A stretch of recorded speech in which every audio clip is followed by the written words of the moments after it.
Koçların Mekanı kanalında Ruhun Şifası programına hoş geldiniz. Geçenlerde ben bir tane eğitim almıştım. ICF onaylı mutluluk koçluğu eğitimi. Ve o eğitimde benim ismimi Nefes olarak belirlemiştik. Bunun sebebi de şuydu, verimlilikle ilgili bir akışımız vardı. Bilirsiniz hep her yayında aşağı yukarı bunu paylaşıyoruz. Benim en değer verdiğim şey verimlilik, değerim verimlilik. O eğitimin içinde bu arada duyarlılık da çıktı. Yani eğer duyarlılık akışı yoksa benim için verimliliğin çok da bir anlamı olmadığı ile ilgili bir şey bütünleşti. Hala bununla ilgili derinlik çalışıyorum. Orada benim ismim Nefes'ti çünkü o kadar çok fazla akışın içinde seyrediyoruz ki hocam dedi ki sen nerede nefes alıyorsun? Nerede nefes alıyorsun? Bir baktım ki gerçekten nerede nefes alıyorum gibi bir şey oldum ve sonuç olarak benim ismim Nefes oldu. Nefes Bey şimdi söz sizde. Nefes Bey şimdi siz ne diyeceksiniz gibi bir akış oldu ve akış bizi nereden nereye sürükledi ve Gül'le birlikte biz bir yayın yaptık geçenlerde. Ne yayın yapmıştık Gül? Hatırlıyor musun? Kuantum alanda sevgi. Kuantum alanda sevgi yayınını birlikte yapmıştık. Ve oradan yola çıkarak dedik ki Gül senin uzmanlık alanın neydi? Nefes. Aa ne kadar güzel. O zaman dedik nefesle ilgili bir yayın çekmiş olsaydık nasıl olurdu? Senin de böyle insanlık tanımış olsa ne tür faydalar sunuyorsun? Ne tür yetkinliklerin var? İnsanlığa şifa olacak ne tür akışların var? Gel ruhun şifasında sen de bize bir nefes ol dedik. Nefesi anlat. Nefesle ilgili bizi bilinçlendir ve hangi alanlarda uzmanlığın olduğu konusunda bizi bilinçlendir istedik. Ve bugün böylece Gül'le beraber buluşmuş olduk. Gül'le bizim birlikte akışlarımız da var. Şimdi Gül'e soralım bakalım. Gül, sen kimsin? Ne işin var burada? Nereden geldin buraya? Kendini tanıtmış olsaydın neler söylerdin? Mesleğini tanıtmış olsaydın neler söylerdin? Daha sonra da yetkinliklerin hakkında ve nefes hakkında biraz konuşup ardından da şöyle küçük bir farkındalık içeren bir şey yaptırırsan bize o şekilde tamamlayacağız. Gelecek yayından da bilgi veriyor olacağız. Söz sende. Öncelikle herkese merhabalar. Ben nefes koçuyum. 20 yılı geçik öğretmenlik yaptım. Ondan sonrasında nefes koçluğuna adım attım ve bu benim için çok heyecan vericiydi. Nefes koçluğunun ardından değişik eğitimler aldım. NLP, korkularımız, kaygılarımız adına dönüştürmek adına NLP eğitimi aldım. Sonrasında Human Design yani insan tasarımı, insanın kendi gelişimiyle kendini tanıması, yani insanın dizaynını anlatan bir tasarım. Human Design diye geçiyor ismi. Çok güzel bir Harika. tasarımdır o da. Sonrasında Theta Healing aldım. Theta Healing de anda inançlarımızı değiştirmek. Hani bu dini inanç olarak bakmayın buna. İnanç olarak herhangi bir araba kullanamıyorum mesela. Ben araba kullanabilme düzeyine Theta Healing sayesinde geldim aslında. Harikasın. Bazı inançlarımızı Tebrikler. değiştirmek adına çok güzel eğitimlerimiz var. Ya ben bireysel, yüz yüze, online seanslar veriyorum. Şimdi nefesle ilgili ben bu arada çok heyecanlıyım çünkü ilk defa böyle bir yayın Harikasın. O istiyorum zaman sana canlı. şöyle kocaman bir alkış yapalım. Evet, normalde Reels Harikasın. videoları falan çekiyorum, sayfamda yayınlıyorum ama ilk defa böyle bir canlı yayın gibi düşündüm bunu ve heyecanlandım açıkçası. Harikasın. Ee, Güzel bir Hep duygu benim birlikte için de. heyecanlıyız. Nefes. Biz bugüne kadarki yaptığımız yayınlarda böyle bazı şeyleri arda arda söylediklerimiz oldu, söyleyemediklerimiz oldu, geri kaçtıklarımız oldu. Çok şey yaşadık. Yani bu hatta bu yaşadıklarımla ilgili de yine YouTube yayınlarının içinde var. Böyle tekrar Evet, tekrar söyleyemediğim, edemediğim, e, hep heyecanlıyız. Ne demişler? Heyecanı olmayan işler başarılamaz. Kimin sözüydü bilmiyorum ama evet, böyle bir söz var. Şu an hatırlayamıyorum. kesinlikle. O zaman biz başaracağız Allah'ın izniyle. Evet. Sendeyiz, dinliyoruz. Nefes sistemiyle zaten ben kendime olan özgüvenim, kendimi ifade edebilmem. Bunlarda çok büyük açılımlar yaşadım zaten. İlk önce onu söylemekle başlayayım. Hı hı, Yani nefes sistemini şöyle anlatabilirim. Hepimiz bir bebeği izlemeye bayılırız değil mi? Mışıl hı mışıl hı. uyuması, işte şişip inen böyle karnı, iki yana düşmüş kolları. En doğru nefesi bebekler aldığı söylenir. Peki sonra ne oluyor? henüz bebekken çok iyi bildiğimiz bir nefesi almaya başlıyorken sonra neler oluyor da o nefesimiz bozuluyor. Mükemmel bir diyafram nefesiyle dünyaya geliyoruz. Fakat büyümeye başladığımız anda hatırlamaya başlıyoruz. Başka da işte korkularımız, kaygılarımız, endişelerimiz oluyor. Korktuğumuzda nefesimizi tutmaya başlıyoruz. Büyüdükçe de nefesimizi tutma sıklığımız artıyor ve kısıtlı nefes alışkanlığına dönüyor bu. Ee, Kısıtlı nefes alışkanlığı evet, çok yaşadığımız anlamlı. bu fiziksel hastalıkların sebepleri de işte bu kısıtlı nefes alışkanlıklarından kaynaklanıyor zaten. Hı hı. Nefes seansı nedir? Nasıl bir çalışma gerektiriyor diye sorarsanız eğer, nefes seansı nefes sisteminde blokajların açılımlarını sağlayan, Hı vücuda hı. oksijeni kesintisiz dolaşımını sağlayan bir tekniktir aslında. Hı Doğru nefes için diyafram kullanımı şarttır. Yani kişiler solunumda yani doğru nefesi, ciğerlerimize doğru nefes almayı tam olarak gerçekleştiremiyoruz. Bu arada da korku, endişe, heyecan, stres gibi durumlarda ciğerimizin kapasitemizin yarısını kullanıyoruz. Nefes alma alışkanlığımız da azalmış oluyor tabii bu arada. hı. Burada biz nefes koçları olarak biz devreye giriyoruz. Nefes seanslarında bu vücudumuzda biriktirmiş olduğumuz blokajları, kısıtlı nefes alışkanlıklarımızı nefes seanslarımızda açığa çıkartıyoruz. Hı Nefes terapistleri, nefes koçları seans süresince kişinin bağlantılı ve derin nefesler almasını sağlarken diyaframatik nefesle birlikte vücutta tonlamalar, vücut haritalarımız vardır bizim. Bu vücut haritalarımıza dokunarak çeşitli tonlamalar yaparız, hı. olumlamalar yaparız. Bu Hı hı. şekilde farkındalık gelişir. Aynı zamanda da negatif blokajlar açılır. Nefes de rahatlama olur. Bunları nefesi koçlarımız bize der ki ne kadar anlatırsanız anlatın, deneyimlemeniz gerekiyor. Bunu bir kere deneyimledikten sonra zaten bu açılımları kişiler kendisinde muhakkak gözlemliyorlar. Hı hı. Denemek şart. Tonlama dediğin benim çok dikkatimi çekti. Tonlamayı biraz açabilir misin anlayabilmemiz için? Tabii ki şimdi bu içimizde sıkıştırdığımız duygular. Hı hı. O duyguları çeşitli bası noktalarına haritalandırma vardır bizde. O Hı noktalara bası yapıyoruz ve o duygularımızı açığa çıkartıyoruz aslında. hı. Hı Tonlamalarda elimizi ve ayağımızı vurabiliriz ve içimizdeki nefesi dışarıya A sesiyle birlikte tonlayarak bırakıyoruz. hı. Hı. Bu şekilde vücut rahatlama sağlıyor ve Film çok uzun bir seans mıdır? Mesela benim hmm, üzerimde deneyebilir miyiz kısaca, öyle bir ihtimal var mı? Şu an bir, mesela. 1,5 saat sürüyor. Şu an Bir buçuk zaten saat sürüyor. evet, Hı hı. daha önce nefesinizi bir analiz ediyoruz. Sonrasında siz zaten bir alan açacaksınız. Ben size yapacağım kısa bir zaman sonra. İnşallah. Evet. Seansımız uzun bir süreç olduğu için 45 derecelik bir açıyla yatış sağlıyoruz ve ağızdan Hı nefes hı. alarak yapıyoruz. Ağzım açık, ağız nefesini kullanarak ben afirmasyonlar veriyorum, çeşitli Hı hı. vücutlarda dokunuşlar yapıyorum ve siz orada rahatlama ve açılım sağlıyorsunuz. Nefes kapasiteniz genişliyor. Ya ben dinlerken bile rahatlamaya başladım şu anda. Evet, duygusal olarak o sıkışmışlık duygusunu blokajlardan arınıyorsunuz. Yani bunu diyorum ya ne kadar anlatsam boş yani bir deneyimleme. Deneyimlememiz gerekiyor. O zaman ben deneyimlemek için sabırsızlıkla bekliyorum. İnşallah En kısa zamanda. planlanacağız.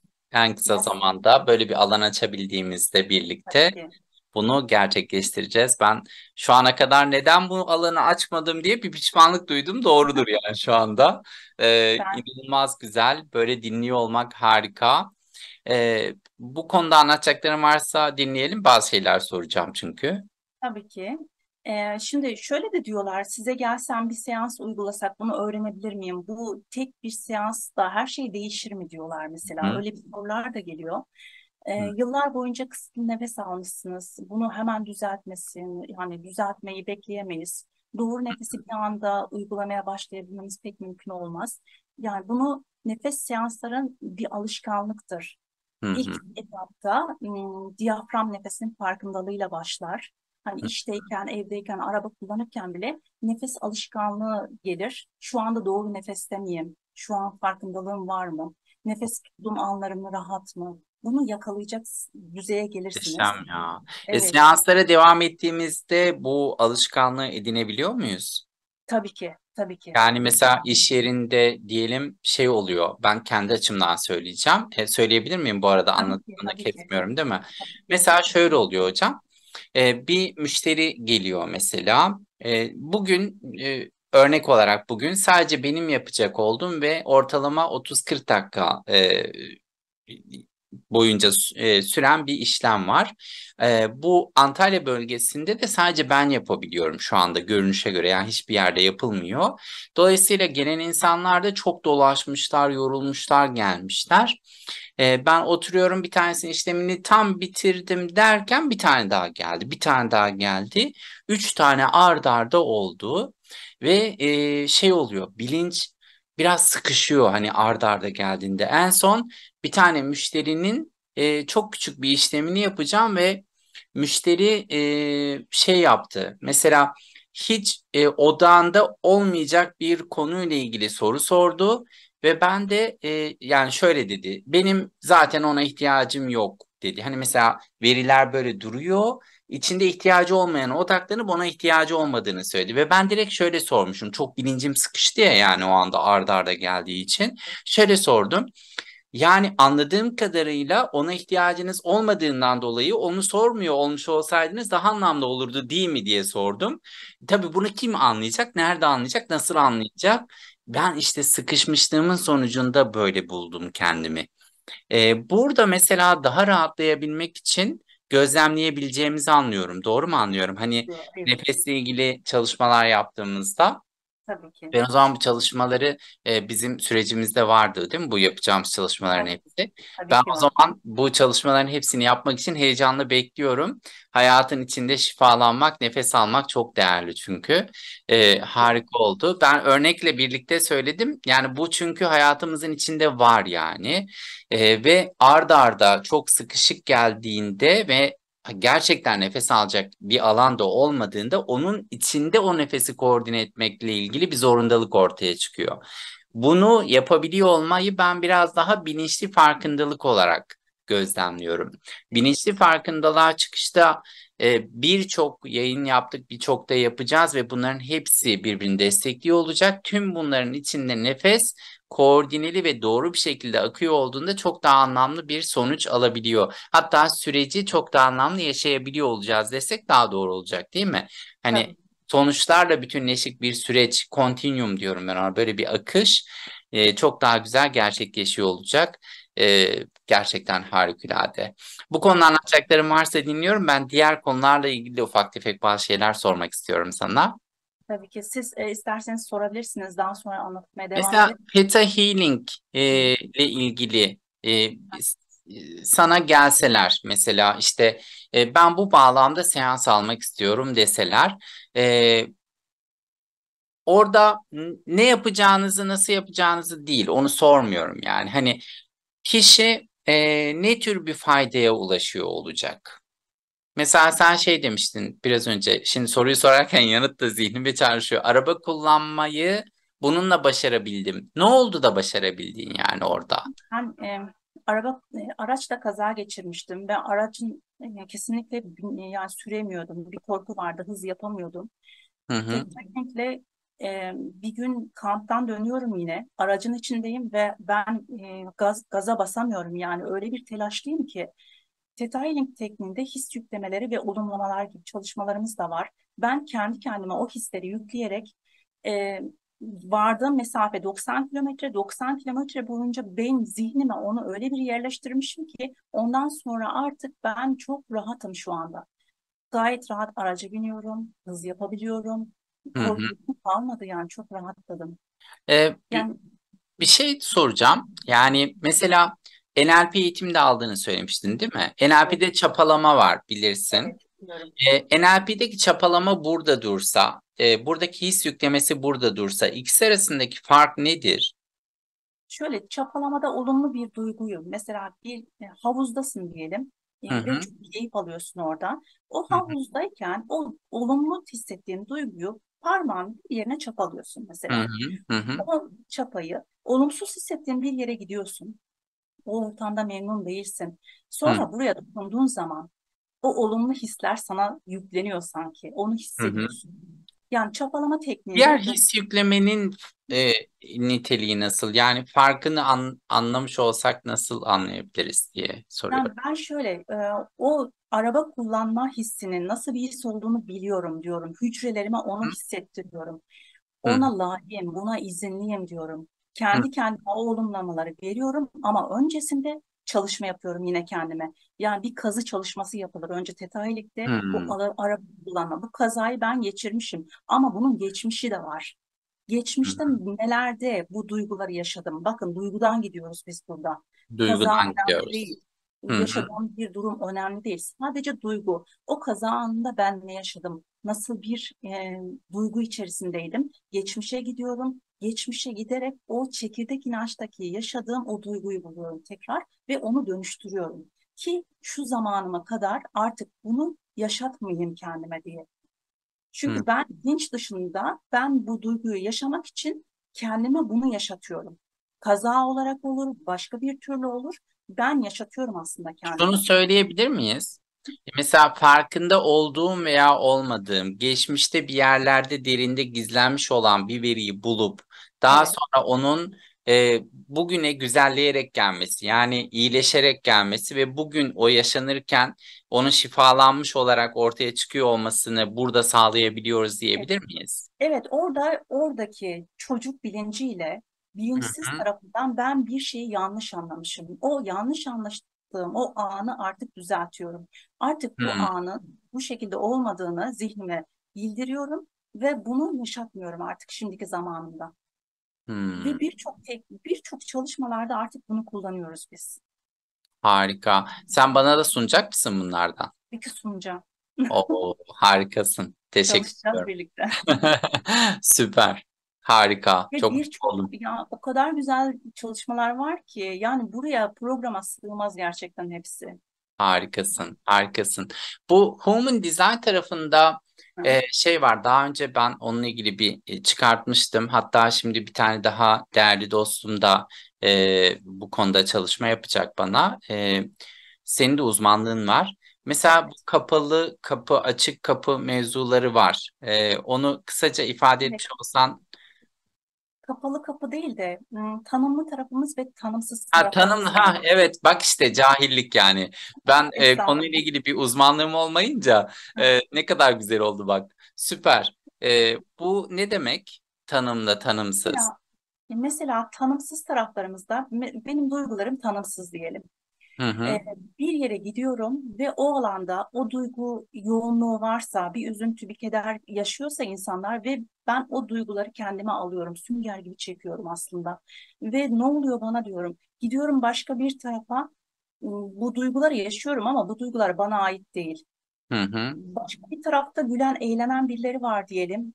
Orada da o duyguya giriyorum. O gülmeyi, eğlenmeyi yaşıyorum. Tanımlı Tanımsız, olan da mı böyle? tanımsız tarafta. Tanımsız Tanımsız. tarafta. Ha, Hı hı. tanımsızsa orada bir boşluk oluyor ve o Hı hı. onlara anında giriyorsun yani. Onlara giriyorsun. O duyguları sen Tanımsızsa. üzerine Hı alıyorsun. hı. Ama sen kendine şurada bunu sorman gerekiyor. Bu duygular bana mı ait? Bu Hı. duygular bana ait. Tanımlı tarafta da o duygular, belirli bir duygular yaşıyorsun. O duyguların sana ait duygular.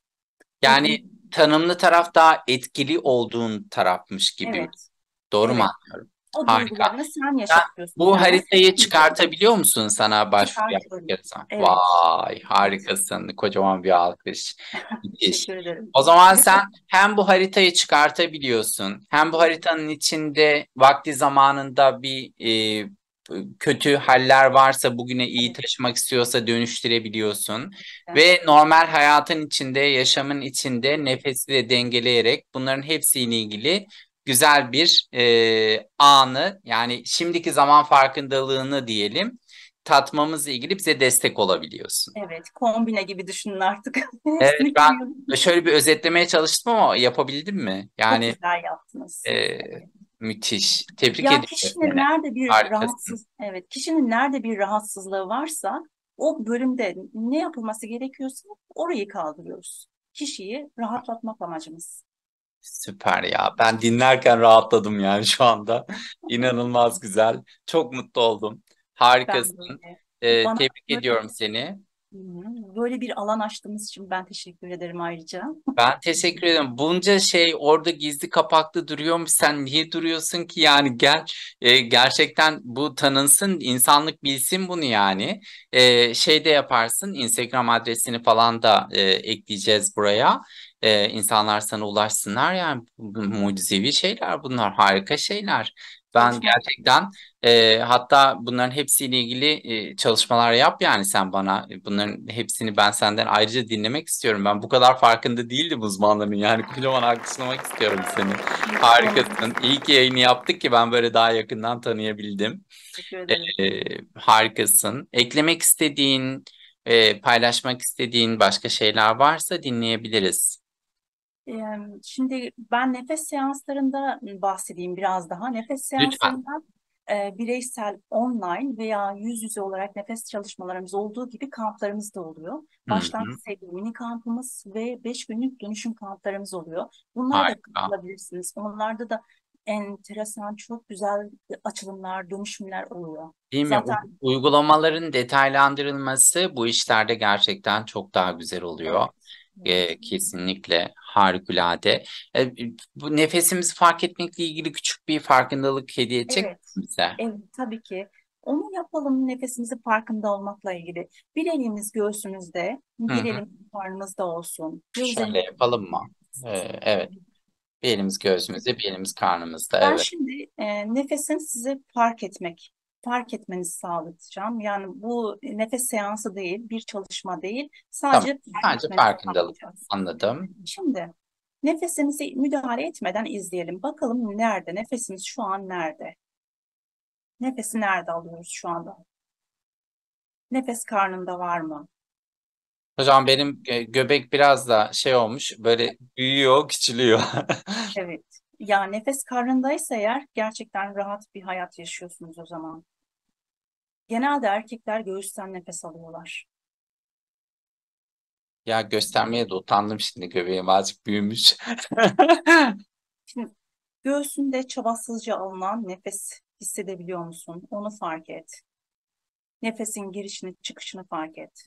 Alışverişini fark et. Duraksama var mı? Bağlantılı mı nefes? Nefesi bekletiyor musun? Nefesi alıp hemen verebiliyor musun?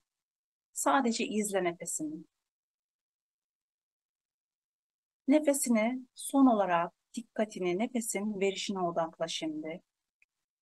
Kendiliğinden kolayca nefes verebiliyor musun? Nefesin veriş süresi, nefesin alış süresinden kısa mı? Üflemeden, ittirmeden kolayca nefes verebiliyor musun?